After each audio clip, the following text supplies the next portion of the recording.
नमस्कार दोस्तों, मैं वीरेंद्र कुमार गुप्ता वीकेजी फ्यूजन पर आपका स्वागत करता हूं। पृष्ठीय रसायन चल रहा है, 8वां टॉपिक आज हम देख रहे हैं।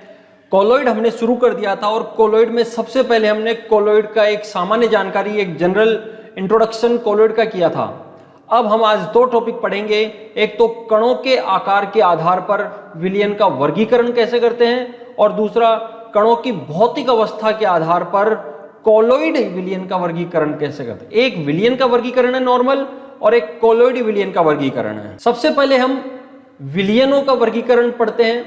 विलयनों के वर्गीकरण को हमने कणों के आधार पर किया है।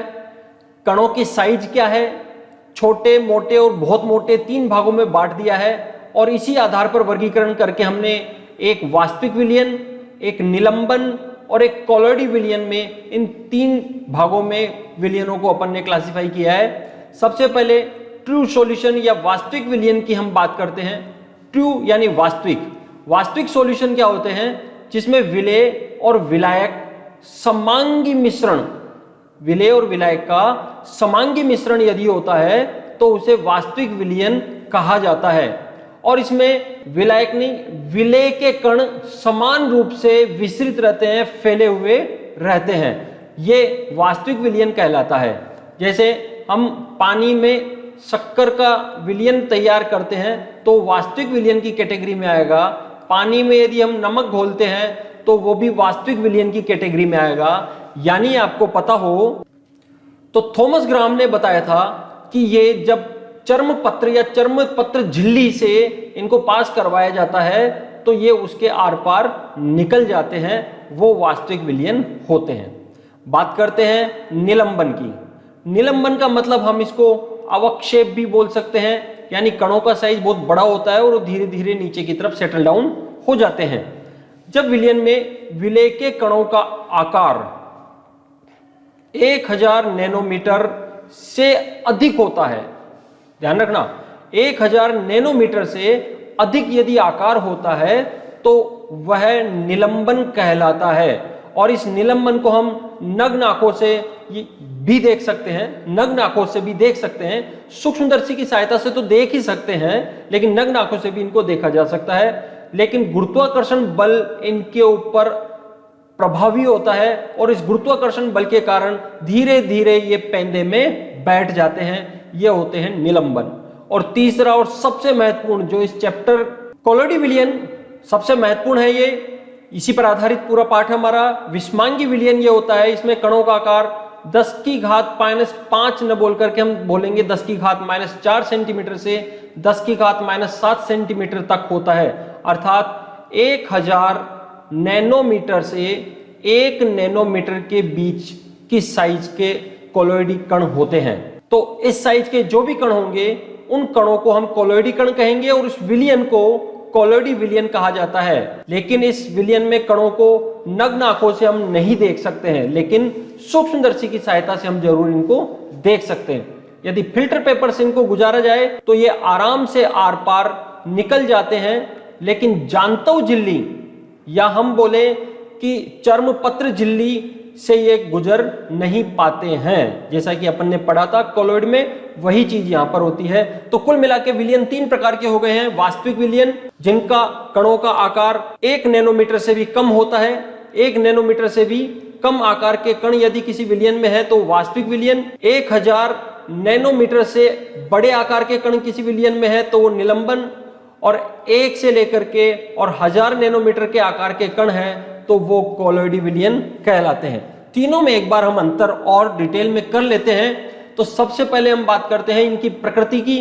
प्रकृति देखें तो वास्तविक विलयन तो समांगी प्रकृति का होता है, क्योंकि उसमें विलेय और विलायक समान रूप से फैले हुए रहते हैं, जबकि कोलॉइडी विलयन विषमांगी प्रकृति का होता है और निलंबन भी विषमांगी प्रकृति का होता है। यदि प्रावस्थाओं की संख्या देखें तो वास्तविक विलयन में एक ही प्रावस्था होती है, क्योंकि इसमें विलेय के कण बिल्कुल समान रूप से चारों तरफ फैले हुए रहते हैं, हम उनको आइडेंटिफाई नहीं कर पाते हैं। इसीलिए प्रावस्था की संख्या की बात करें तो एक ही प्रावस्था यहां पर होती है। लेकिन कोलॉइडी विलयन और निलंबन में 2-2 प्रावस्थाएं होती है, एक परिक्षेपण माध्यम और एक परिक्षिप्त प्रावस्था। 2 भागों में बांटते हैं। कणों का आकार की बात करें, जैसा मैंने बताया 1 नैनोमीटर से कम है तो वास्तविक विलयन, 1 नैनोमीटर से 1000 नैनोमीटर है तो कोलोइड विलयन, और 1000 नैनोमीटर से भी अधिक है तो वो निलंबन कहलाता है। कणों की दृश्यता यानी आंखों से देख सकते हैं या नहीं देख सकते, तो सबसे पहले वास्तविक विलयन, इनको तो हम देख ही नहीं सकते हैं, न सूक्ष्मदर्शी से देख सकते हैं न नग्न आंखों से देख सकते हैं। कोलोइड विलयन को हम नग्न आंखों से नहीं देख सकते हैं, लेकिन इसके कणों को हम सूक्ष्मदर्शी की सहायता से देख सकते हैं, जबकि निलंबन को तो हम सिंपल नग्न आंखों से भी देख सकते हैं। गुरुत्वाकर्षण प्रभाव की बात करें तो वास्तविक विलयन पर गुरुत्वाकर्षण बल नगण्य रहता है, कोलोइड विलयनों पर भी यह नगण्य ही रहता है, लेकिन निलंबन में यह प्रभावी रहता है। इसीलिए निलंबन के कण धीरे धीरे तल पर सेटल डाउन हो जाते हैं, बैठ जाते हैं, अवक्षेपित हो जाते हैं। अधिशोषण, वास्तविक विलयन में अधिशोषण बहुत कम होता है, जबकि सर्वाधिक अधिशोषण कोलोइडी विलयन में पाया जाता है। निलंबन में अधिशोषण न के बराबर होता है, इनके कणों का साइज बहुत ज्यादा बड़ा हो जाता है, इसलिए अधिशोषण नहीं के बराबर होता है। फिल्टरता देखें, साधारण फिल्टर पत्र और अल्ट्रा फिल्टर पेपर दोनों में अपन कंपैरिजन करके देख रहे हैं। साधारण फिल्टर पत्र से और अल्ट्रा फिल्टर पत्र से दोनों से वास्तविक विलयन को हम फिल्टर नहीं कर सकते हैं। विलेय और विलायक दोनों इसमें से आर पार विसरित हो जाते हैं, जबकि कोलोइडी विलयन को हम साधारण फिल्टर से तो फिल्टर नहीं कर सकते हैं, लेकिन अल्ट्रा फिल्टर पत्र से इनको आराम से हम अलग कर सकते हैं। जबकि निलंबन को साधारण और अल्ट्रा दोनों प्रकार के फिल्टर पत्रों से छान करके अलग किया जा सकता है। ब्राउनियन गति, ये हम आगे डिटेल में पढ़ेंगे। ब्राउनियन गति क्या होती है? जब कोई भी कोलोइडी विलयन होता है उसमें कण मौजूद होते हैं, वो कण टेढ़ी मेढ़ी गति करते रहते हैं, और इस टेढ़ी मेढ़ी गति को ही सबसे पहले वैज्ञानिक ब्राउन ने देखा था, इसीलिए इसको ब्राउनियन गति नाम दिया। ब्राउनियन गति वास्तविक विलयन में नहीं पाई जाती है, लेकिन कोलोइडी विलयन में ब्राउनियन गति पाई जाती है। निलंबन में नहीं पाई जाती है क्योंकि ये कण नीचे की तरफ बैठ जाते हैं। बात करें टिंडल प्रभाव की, टिंडल प्रभाव भी हम आगे डिटेल से पढ़ेंगे। आपने कई बार झरोके में देखा होगा धूप को आते हुए, तो उस धूप की रोशनी में, धूप में बहुत सारे छोटे छोटे कण उड़ते हुए नजर आते हैं, उसी प्रभाव को टिंडल प्रभाव कहा जाता है। वास्तविक विलयन में टिंडल प्रभाव देखने को नहीं मिलता है, लेकिन कोलोइडी विलयन टिंडल प्रभाव प्रदर्शित करते हैं, और निलंबन भी ये प्रदर्शित नहीं करते हैं। बात करें विसरण की, तो वास्तविक विलयन के कण सबसे तेजी के साथ विसरित होते हैं, जबकि कोलोइडी विलयन के कण बहुत धीमी गति से विसरित होते हैं, और निलंबन के कण तो विसरित होते ही नहीं है, बेचारे बहुत भारी होते हैं, ढीले होते हैं और नीचे बैठ जाते हैं। विद्युत क्षेत्र की बात करें तो इसमें धनायन कैथोड की तरफ गति करते हैं, अर्थात विपरीत इलेक्ट्रोड की तरफ गति होती है, और ऋणायन एनोड की तरफ गति करते हैं। सेम टू सेम कंडीशन कोलोइडी विलयन में भी होती है, धनायन तो कैथोड पर जाएंगे और ऋणायन एनोड पर जाता है, अर्थात कण विपरीत आवेशित प्लेट की तरफ गति करते हैं और वहां पर अवक्षेपित हो जाते हैं। जबकि निलंबन में किसी प्रकार का विद्युत क्षेत्र प्रभावी नहीं होता है। यदि प्रकटता की बात करें, अर्थात हम किस तरह के ये दिखाई देते हैं, तो वास्तविक विलयन सामान्यतः पारदर्शी होते हैं, इनके आर पार हम देख सकते हैं, जबकि कोलोइडी विलयन अर्ध पारदर्शी होते हैं, पूर्ण पारदर्शी नहीं होते हैं, और निलंबन तो अपारदर्शी होते हैं। तो इस तरह से विलयनों को 3 भागों में बांट दिया अपन ने, वास्तविक विलयन, कोलोइडी विलयन और निलंबन। इसमें मुख्य रूप से आप ध्यान रखना, वास्तविक विलयनों का साइज 1 नैनोमीटर से कम होता है, जबकि कोलोइडी विलयन का साइज 1 नैनोमीटर से 1000 नैनोमीटर के बीच होता है, और निलंबन का साइज 1000 नैनोमीटर से भी अधिक होता है।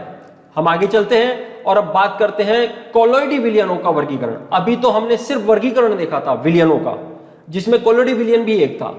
अब हम बात कर रहे हैं कि इन कोलोइडी विलयनों को भी हम कैसे वर्गीकृत कर सकते हैं, तो अलग अलग आधार पर हम इनका वर्गीकरण करते हैं। सबसे पहले हम बात करते हैं परिक्षिप्त प्रावस्था और परिक्षेपण माध्यम की भौतिक अवस्था के आधार पर इनका वर्गीकरण किया जाता है। मैंने आपको बताया था कि परिक्षिप्त प्रावस्था एक तरह से वास्तविक विलयन का विलेय होता है, और परिक्षेपण माध्यम वास्तविक विलयन का विलायक होता है, और इस तरह से परिक्षेपण माध्यम के अंदर परिक्षिप्त प्रावस्था घुल जाती है और कोलोइडी विलयन हमारे को प्राप्त होता है। तो हम यहाँ भौतिक अवस्था के आधार पर इनका वर्गीकरण कर रहे हैं कि इनकी भौतिक अवस्थाएं कैसी है। अब इन भौतिक अवस्थाओं के आधार पर इनको कई भागों में अपन बांट सकते हैं, क्योंकि भौतिक अवस्थाएं देखो, गैस होती है, ठोस होती है और द्रव अवस्था होती है। इसी प्रकार से परिक्षेपण माध्यम में भी गैस, ठोस और द्रव अवस्था हो सकती है। अब आप देखिए, गैस के अंदर गैस का कोलोइड विलयन कभी भी नहीं बनता है, वो हमेशा वास्तविक विलयन होता है। इसके अलावा गैस ठोस से और गैस द्रव से कोलोइड विलयन बना सकती है, ठोस गैस के साथ, ठोस ठोस के साथ और ठोस द्रव के साथ कोलोइड विलयन बना सकता है, द्रव गैस के साथ, द्रव ठोस के साथ और द्रव द्रव के साथ भी कोलोइड विलयन बना सकता है। तो इस तरह से कुल मिलाकर के 8 प्रकार के कोलोइड विलयन भौतिक अवस्था के आधार पर हम प्राप्त करते हैं। ठीक है, क्योंकि जैसा मैंने बताया, एक गैस दूसरी गैस में पूर्णतः मिश्रित होकर के समांगी विलयन बनाती है, इसीलिए गैस गैस आपस में कोई भी कोलोइडी तंत्र नहीं होता है। और इन 8 प्रकार के कोलोइडी तंत्रों में भी सबसे महत्वपूर्ण जो हमारे को ध्यान रखने हैं वो एक होता है सोल, जेल और इमल्सन। इन 3 पर फोकस करना, डिटेल में अभी हम देखेंगे। अच्छा, यदि हम इसमें कोलोइडी कणों को घोलने के लिए माध्यम यदि हम जल ले रहे हैं तो उसको हम नॉर्मली बोलते हैं हाइड्रोसोल। जैसे गोल्ड का पानी के अंदर हमने सोल तैयार किया तो वो हाइड्रोसोल कहलाएगा, क्योंकि जल के अंदर अपन कर रहे हैं। लेकिन यदि अल्कोहल के अंदर अपन कोलोइड विलयन बनाते हैं तो उसको बोलते हैं एल्कोसोल। इसी प्रकार से यदि बेंजीन के अंदर कोलोइड विलयन बनाते हैं तो वो कहलाएगा बेंजोसोल, और यदि वायु के अंदर कोलोइड विलयन हम तैयार करते हैं तो उसे कहते हैं एरोसोल। ये नाम ध्यान में रखना, बड़े काम के हैं। अब 8 भाग जो हमने बांटे हैं उनको अपन देखते हैं। सबसे पहले परिक्षेपण माध्यम। देखिए, माध्यम गैस है, यानी विलायक है एक तरह का ये, और इस विलायक के अंदर हम विलय घोल रहे हैं द्रव को, क्योंकि गैस गैस तो हमने कहा वास्तविक विलयन बनाता है, कोलोइड विलयन तो बनाता ही नहीं है, तो वहां तो देखना ही नहीं है। यहां देखना है हमारे को कि गैस के अंदर हम किसको घोल रहे हैं, द्रव को। गैस हमारा एक तरह से विलायक है और द्रव हमारा विलय है, इसीलिए परिक्षेपण माध्यम गैस में परिक्षिप्त प्रावस्था द्रव घोल रहे हैं। तो इस प्रकार बने हुए कोलोइड विलयन को कहा जाता है एरोसोल, जिसको हम बोलते हैं गैस में द्रव का कोलोइड विलयन। गैस में द्रव का कोलोइड विलयन एरोसोल कहलाता है। और एरोसोल के उदाहरण हम देखें, सबसे पहले ये बादल है। बादल एरोसोल का बहुत अच्छा उदाहरण है, क्योंकि बादल में पानी होता है जो कि द्रव अवस्था में है और वो हवा के अंदर समान रूप से फैला हुआ रहता है। हवा के अंदर यानी गैस के अंदर द्रव का कोलोइड विलयन हो गया। दूसरा है कोहरा। कोहरे में भी नमी होती है जो हवा में समान रूप से फैली रहती है। इसी प्रकार से ये कीटनाशक भी है। कीटनाशक का छिड़काव जब किया जाता है तो ये भी एक तरह से एरोसोल का निर्माण करता है। अब बात करते हैं अपन दूसरी, गैस में ठोस का कोलोइड विलयन, यानी माध्यम हमारा गैस है, उसके अंदर हमने ठोस मिला दिया तो गैस में ठोस का कोलोइड विलयन। इन्हें हम ठोसों के वायुसोल कहते हैं। ठोसों के वायुसोल, यानी गैस में ठोस मिला रखा है हमने। इसके उदाहरण देखते हैं। एक तो यह है धुआं। धुआं निकलता है, धुएं में ठोस कण होते हैं जो हवा में चारों तरफ फैल जाते हैं, तो गैस में ठोस का कोलोइड विलयन हो गया धुआं। इसी तरह से धूल और धूल भरी जो आंधियां आती है वो भी एक प्रकार का ठोसों के वायुसोल का ही एक उदाहरण है। बात करते हैं तीसरे में द्रव में, क्योंकि ज्यादा मात्रा में द्रव होगा, माध्यम है ये परिक्षेपण माध्यम। द्रव में गैस का कोलोइड विलयन, द्रव में गैस घोल रहे हैं तो उसको हम बोलते हैं फोम। उस कोलोइड विलयन को कहा जाता है फोम। यदि एग्जाम में आपसे पूछ लिया जाए कि फोम कोलोइड क्या होता है तो आप सिंपल सी भाषा में बोल देंगे द्रव में गैस का कोलोइड विलयन फोम कहलाता है। ठीक है बच्चों, जैसे फेटी हुई क्रीम, ये क्रीम साबुन है। ये साबुन आप देख रहे हैं, साबुन के झाग होते हैं, ये साबुन के झाग एक तरह के फोम के उदाहरण है।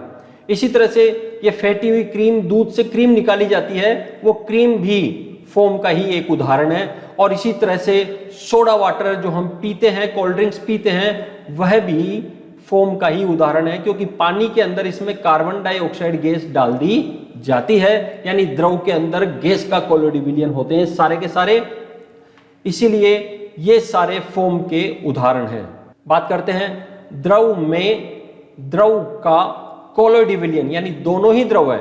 और इस प्रकार के कोलोइड विलयन को या तो पायस या इमल्सन के नाम से जाना जाता है। इमल्सन बड़ा महत्वपूर्ण नाम है, डिटेल में भी इसको हम आगे पढ़ेंगे। द्रव में द्रव का कोलोइड विलयन इमल्सन कहलाता है। इसके उदाहरणों में सबसे पहले है दूध। दूध में पानी होता है और पानी में द्रव समान रूप से घुला हुआ रहता है दूध वाला, तो यह एक प्रकार का पायस या इमल्सन है। इसके अलावा दवाइयां हैं, दवाइयां हम खाते हैं, सिरप हम पीते हैं, वो सिरप भी एक प्रकार का इमल्सन ही होता है। इसके अलावा तेल जल इमल्सन होता है।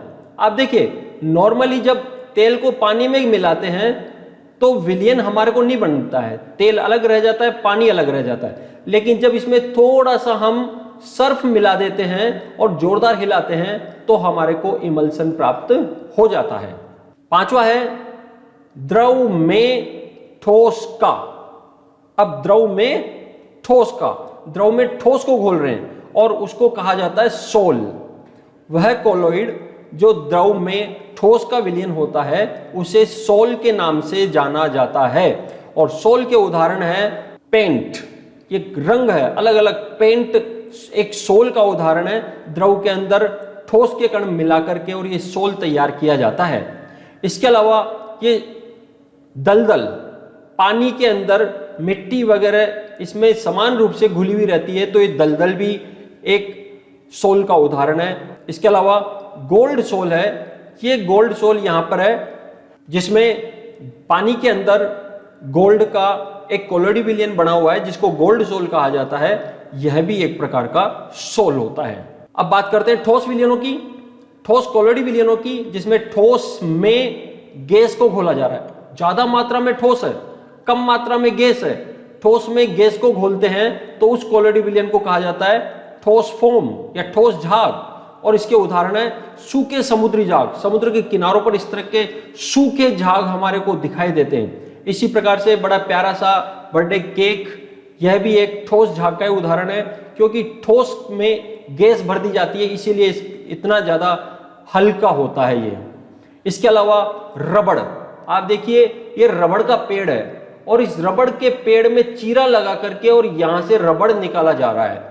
इस रबड़ के पेड़ को हेविया ब्रेसिलियंसिस कहा जाता है। रबड़ का पेड़ कहलाता है हेविया ब्रेसिलियंसिस। हेविया ब्रेसिलियंसिस रबड़ के पेड़ का नाम होता है और जिसपे चीरा लगा के इस तरह से रबड़ को निकाला जाता है और रबड़ भी एक प्रकार का ठोस झाग होता है। बात करते हैं ठोस में द्रव, ठोस में द्रव को घोल रहे हैं तो उसको कहा जाता है जेल। और जेल का एक अच्छा सा उदाहरण हमारे पास दही, इसमें ठोस के अंदर द्रव घुला हुआ रहता है, दही एक प्रकार का जेल है। इसी प्रकार से हम बात करें मक्खन की तो मक्खन भी ये एक प्रकार का जेल का ही उदाहरण है। इसी तरह से जो बूट पॉलिश होती है, कीवी की बूट पॉलिश आपने खूब लगाई होगी, ये बूट पॉलिश भी एक जेल का ही उदाहरण है। और जेली, बच्चे खूब टॉफियां खाते हैं, ये जेली वाली, ये भी जेल का ही एक उदाहरण है। तो ये बहुत सारे उदाहरण है, ये आपको ध्यान में रखने हैं। और लास्ट में हम बात करते हैं ठोस में ठोस का कोलोइड विलयन। ठोस में ठोस का, दोनों ही ठोस है तो उसको कहा जाता है ठोस सोल। और ठोस सोल के उदाहरण एक तो है मिश्र धातु, जैसे पीतल, अभी अपन ने देखा ये पीतल है, पीतल का गिलास है जो कि एक मिश्र धातु का उदाहरण है, इसे हम ठोस सोल भी कह सकते हैं।